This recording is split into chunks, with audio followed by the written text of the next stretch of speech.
Alors là, nous sommes sur la base histoire des idées éducatives. Donc bon, c'était un modèle que j'avais créé en licence, qui a été modifié, dont l'architecture était un petit peu en hauteur avec des espèces de petites bases rondes. Maintenant, elles sont liées pour des questions pratiques pour permettre de passer d'une base à l'autre. Bon, alors après, l'architecture n'est pas pour notre sujet n'est pas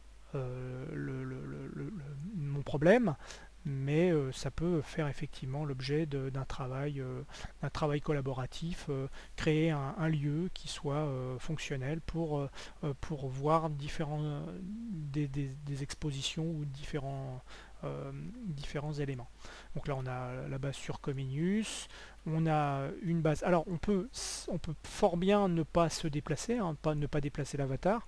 Il suffit de faire Alt et puis avec la souris d'aller sur un objet et de se rapprocher et ensuite d'utiliser l'affichage et la caméra pour se déplacer. Hein. On est effectivement pas bloqué sur... on peut très bien rester sur place et effectivement voir le groupe.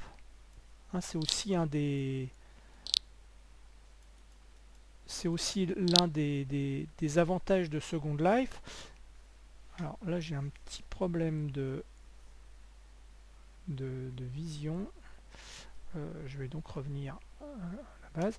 L'avantage de Second Life, c'est de pouvoir effectivement de voir le groupe, hein, de parler au groupe et d'avoir une vision un petit peu subjective ou décalée de l'ensemble d'un groupe qui parle.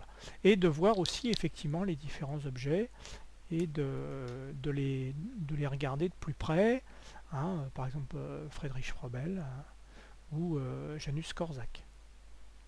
Ah, évidemment avec des notes qui sont distribuées sur chaque tableau.